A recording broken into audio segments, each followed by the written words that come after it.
welcome to another episode of Buy or Bust, the game show, Brendan, where we find several used cars, tell you whether or not they're good or not, see what they sell for or auction, and find out whether or not they're buy or bust. The facts are sometimes correct, the shows are usually fun. And Brendan, what are we looking at today? Today we are going to check out 3 cars that are a performance bargain, something that you might see driving down the road and may not realize the fun that's hiding underneath it. Some would call those sleepers, cars that look boring, Yes, but are super quick. So, Brendan, let's introduce our first contestant. Hey folks, today's video is brought to you by SalvageReseller.com. This website allows you to bid live on online salvage auto auctions without a dealer's license. You can register for free or use the 20% off coupon in the description below. Go find your salvage car gem now. So Brendan, this Infiniti looks kind of like a standard run-of-the-mill SUV, but it's hiding a pretty big secret. Yeah, so you could get the Infiniti FX45, which would have that VQ Series V6 engine, or you could pump up to the FX45, which is this guy, and it would come with a 4.5 liter V8 engine. And not only that, but I think these came standard with all-wheel drive. And this V8, it was no slouch. These were pumping out about 320 horsepower, you know, all the way as early as 2003, but this being a 2004 model is, you know, 1 year into the model lineup. What I love about this car is it's a very unusual setup by modern SUV standards. So most SUVs of this size are going to have probably nowadays a 4-cylinder turbo mounted sideways in the engine bay. This has a naturally aspirated V8 mounted longitudinally, which by modern standards is pretty strange. By 04, pretty common, right? Like BMW, Mercedes, certainly Volkswagen with the Touareg, they were doing something similar. But this car had an emphasis on performance rather than off-roadability. Absolutely, yeah, this was an SUV made for the street, and it really, I think, was a great looking vehicle. In fact, I think that the FX was probably the best looking Infinitis ever made. However, that's kind of like saying I make the best pizza in Des Moines, Iowa. But I still think it's actually a really good looking vehicle. I mean, these are pretty quick. 320 horsepower may not sound like much, but they're not a big SUV, which allowed them to go 0 to 60 in like 6.1 seconds. Part of what made these look so cool and actually make them look so modern today, considering this is a 20-year-old car, are the wheels. This is a 20-inch wheel, 265/50 R20 tires, but a factory 20-inch wheel, which for 2004 was absurd. Nothing had wheels that large. Yeah, it was really kind of the era where people were putting 20-inch rims on their SUVs, right? If you were thinking like Hummers back then, people would throw their big chrome wheels on it. Well, this came from the factory with 20-inch wheels. And not only that, but it was a pretty usable vehicle, having a decent amount of storage in the back, even with that sloped roofline. The other thing I love too, Brendan, the massive dual exhaust poking out the rear, which just looked so performance, right? Like something straight out of the 350Z back in the day. This was a hot SUV, and wait till you see the inside. The FX45 was peak 2004 luxury, big, comfy leather seats with power seat controls on the inside of the seats, which is really funky, but you got up, down, you got recline, you got all of the fancy controls located on the inside of the seat. Minimalist silver console with built-in cup holders there, keyless start back in 2004, and you got this big screen. That, if I had to guess, Brendan, probably a 7-inch screen, which actually was pretty cool. Yeah, and you do have your typical sea of buttons down here for, you know, 2004. That's pretty correct for the era. And then, you know, a very basic instrument cluster over there, but, you know, you got your steering wheel controls on it. I think it's a good, nice little setup. Kind of like a fighter pit style cockpit with your headlight height adjustment over here within finger reach of the steering wheel. Steering wheel buttons back in 04 was really, really, really cool. Look at this, Brendan. I think that is adaptive cruise control. Really? You see those, for 2004? See that little guy with his little dots? Yeah. Oh, or is that rear parking sensor? Someone in the comments let me know. That's really cool. Now the screen I went to go push, Brendan, but it's not a touch screen. It is navigation, but it's with this little tiny joystick knob. Yeah, and this one looks like it may have had the airbag go off. I don't know what's going on there. But I do like this center console, how it has two individual little storage cubbies underneath, and then right here you can slide it forward, slide it back individually. So if one person wanted to have their armrest further forward than the other, you could do that. All right, Brendan, well, let's take this thing for a ride and see what the FX is all about.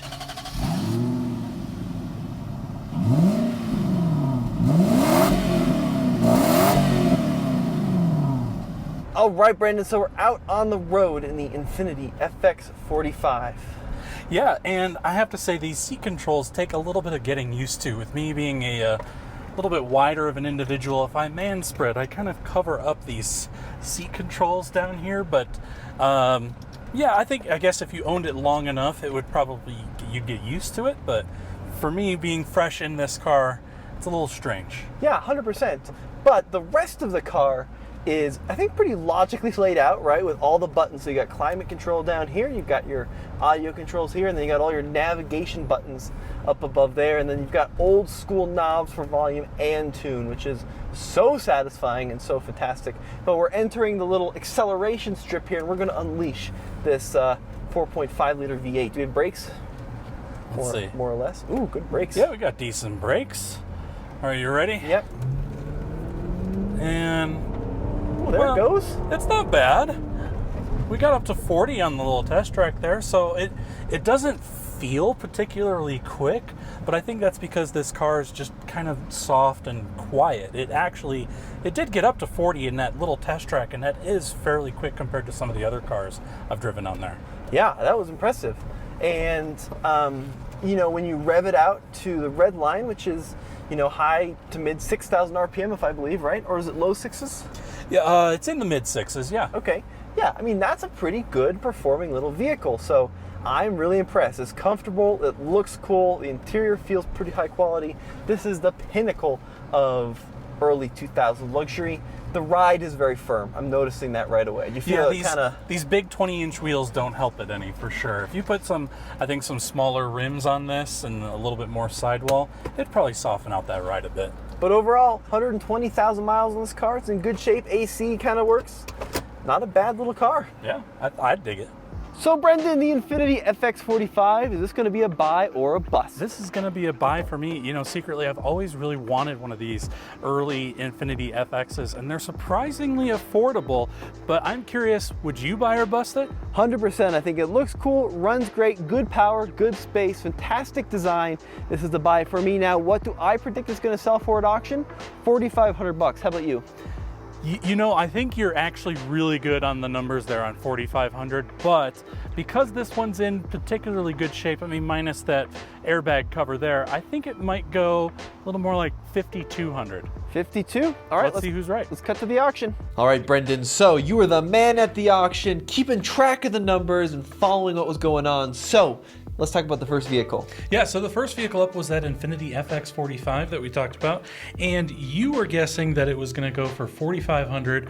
I was guessing that it was going to go for $5,200, and so it opened at $5,000 as the asking price. It got its first bid at $3,000 and sold at $4,100, which I believe makes you the winner. I was pretty darn close there. $100 off. Oh, well, $400 off, but yes. $400. And maybe if you factor in the auction fees, yeah, you were maybe $100 off, but yes.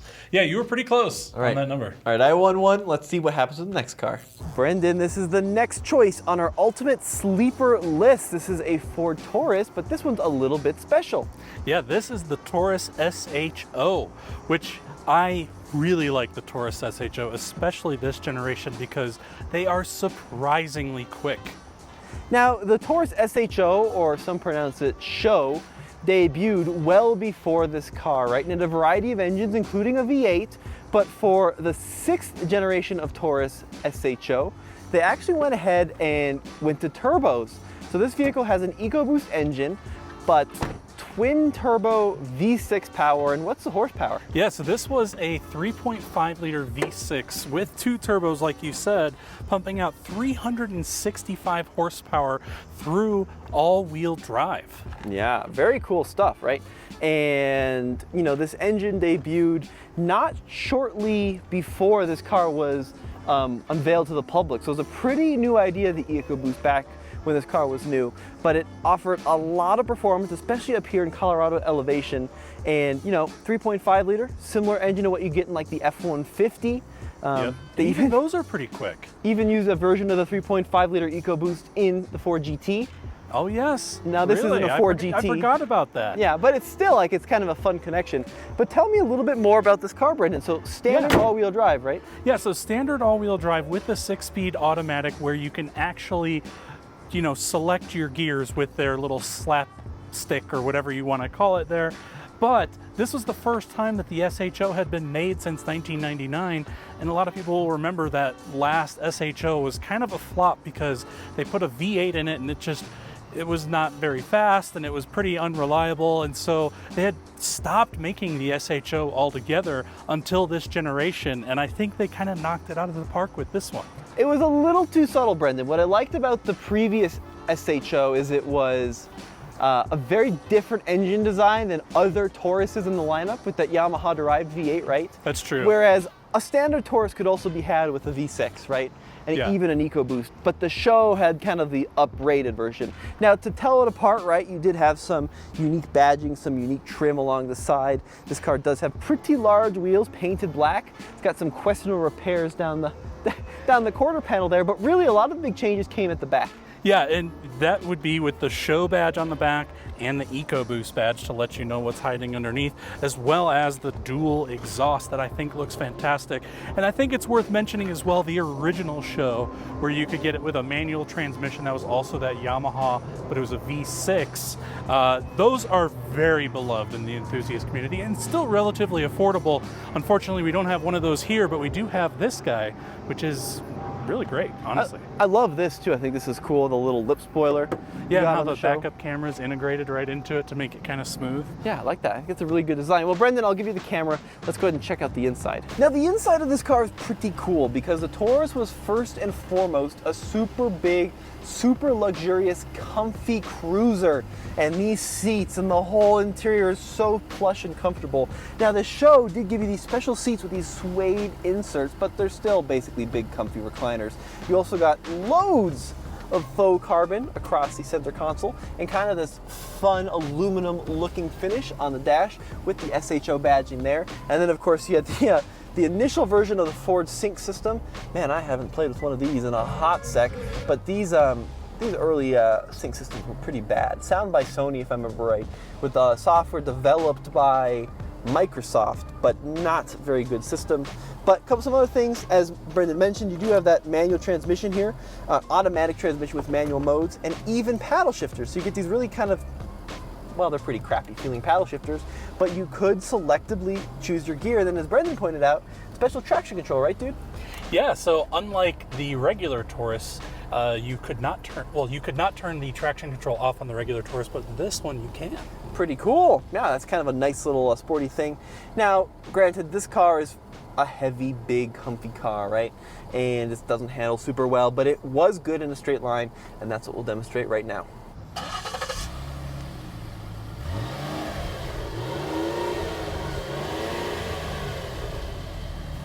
All right, so hopping in and driving the Taurus. Now this shifter is a little bit loose, but that's okay. I won't blame that on the car. And the one thing I will say is, now this has got an interesting steering wheel cover because it looks like the leather on here is ripped, but maybe that's just poor ownership in the past.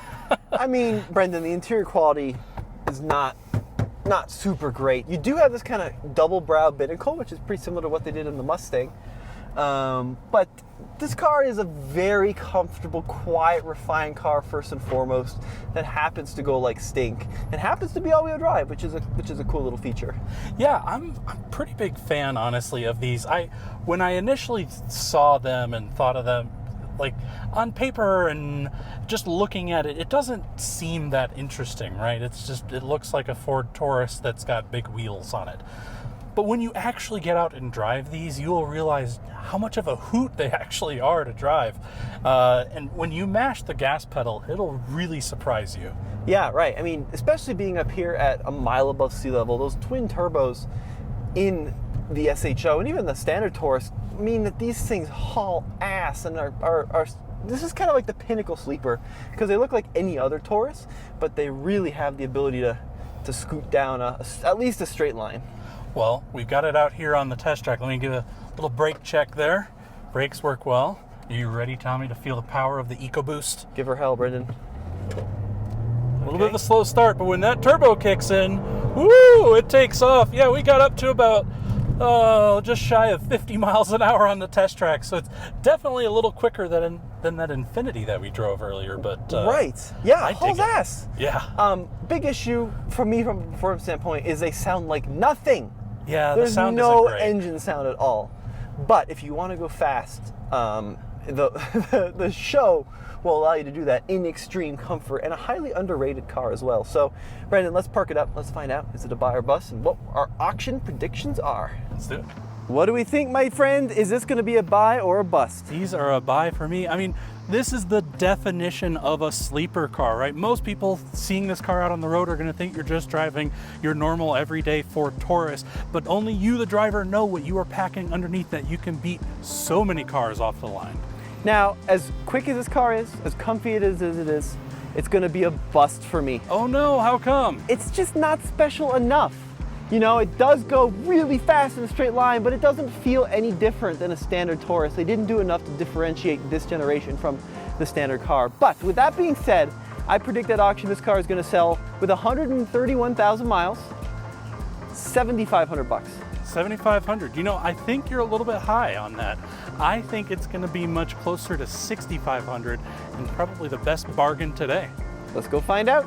And so next across the auction block was that Ford Taurus SHO, and Tommy's guess was 7,500. My guess was 6,500. And so the asking price of the SHO was $6,000. It did not get a bid until it hit 4,500. But then it bid all the way back up to that $6,000, which is what it sold for. So that means that I'll take that one. All right, so it's tied up. So I won the Infiniti, you won the Taurus. It's going to be to the tiebreaker to see who wins this video. Not wins. Now this is a car which I completely forgot existed. What we're looking at here is a Chevy Impala SS, baby. Yeah, so this is a 2009 SS, which was actually the last year of this Impala SS. They started making them in 2006 as part of the 9th generation Impala series. And I have to say, Tommy, I like some Impalas, but this one's not my favorite. Well, this is in some ways the ultimate forgotten sleeper because I think very few people even remember this car existed. This was like the ultimate rental car. Yes. You know, and the ultimate just blob.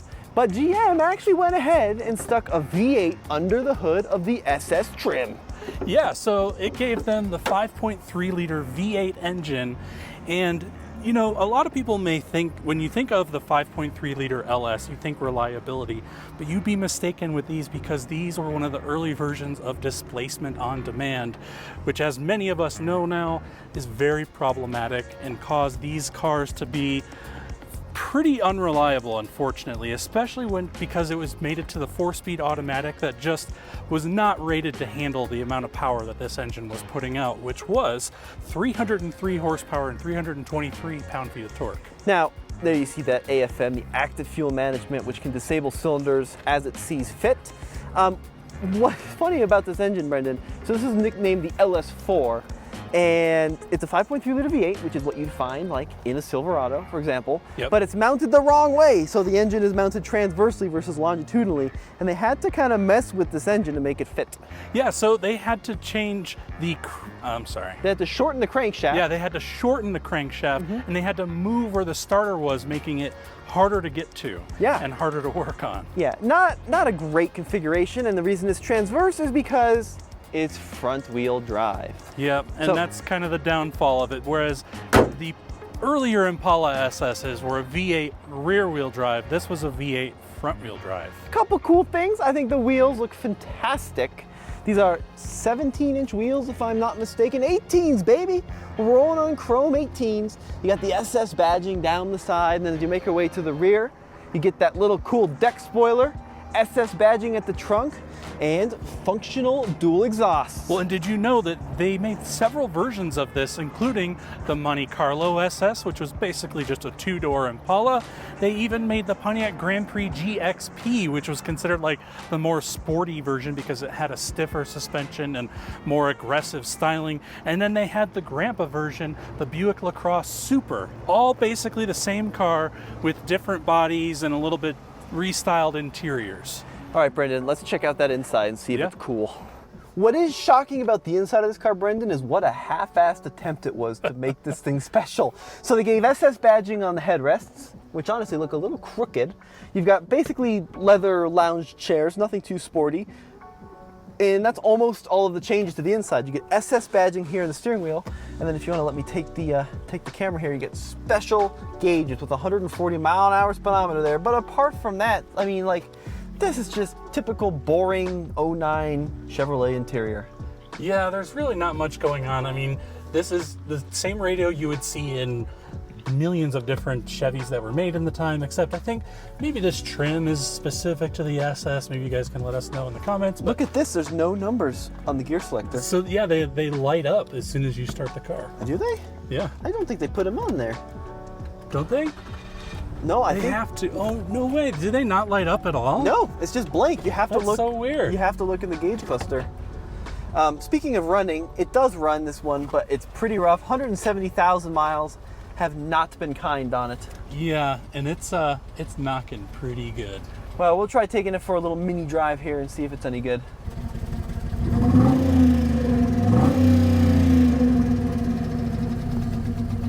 All right, Brendan, shift that mystery shifter.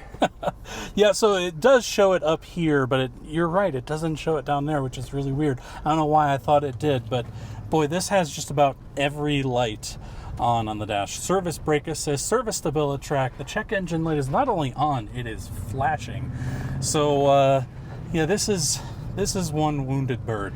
Look, I'm not sure that these cars have a fantastic reputation for reliability, let's be honest.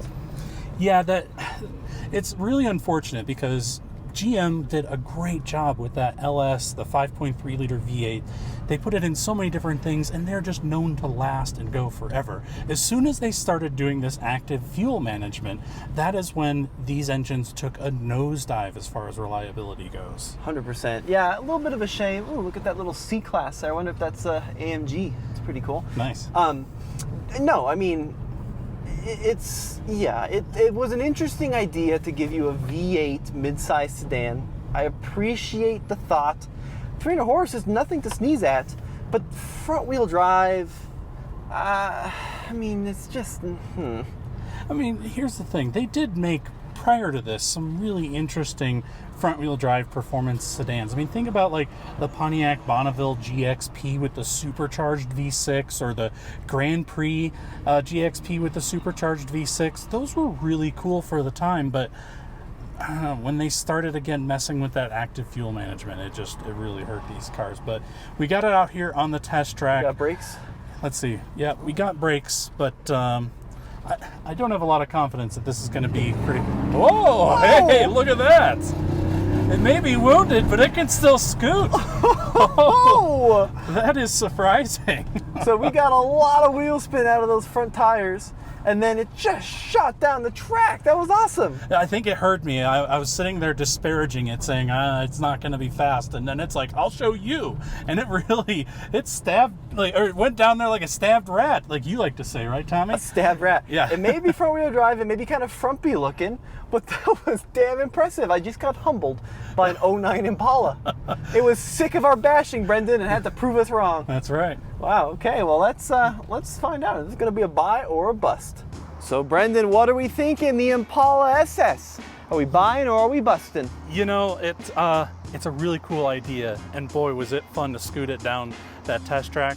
But I just can't get over the reliability issue with these. It's got to be a bust for me. Yeah, I mean, I really want to love it because it does offer a lot of straight line performance, but front-wheel drive, transverse V8, boring interior, it doesn't have a ton going for it, so it's going to be a bust for me too. I mean, here's the thing. If you were to get an early version like the Bonneville GXP or the Grand Prix GXP with those supercharged 3.8s, those I think are a buy all day. But when they switched over to this, it's just too problematic. Now, what do we think it's going to sell for? 170,000 miles, wounded, right? Pretty clean. It's outside and inside. I'm going to guess 2,800 bucks. You think 2,800? Man, you have to, if you're buying this, you have to essentially assume you're going to have to put an engine in it with how rough it's running. I think that this is like a $1,200 vehicle all day. All right, well guys, let's cut to the auction and let's see what happens. And finally, Brendan, the tiebreaker. You were at the auction when the Impala drove across the block. What happened? Yeah, so when the Impala drove across the block, it was, they were asking $1,000. And if you remember, your guess was 2,800, mine was 1,200. And it didn't even get any bids at $1,000. No. It went down to $400 before it got an eventual bid, and it just went on call. But I actually have seen it at the auction again this week, so I don't think it sold at all. But it did get a bid at $400. So you were closer. I guess I'll take that one. My 2,800 was very optimistic. Yeah. Well, Brendan had a good engine. Brendan, congratulations. You won this episode. Are you feeling pretty good? I'm feeling all right with my guesses. Yeah, you did really, really well. And a huge thank you to Dealers Auto Auction of the Rockies for letting us come in and film these fantastic cars. And as always, this has been Tommy. And Brendan. We'll see you in another episode of TFL Classics.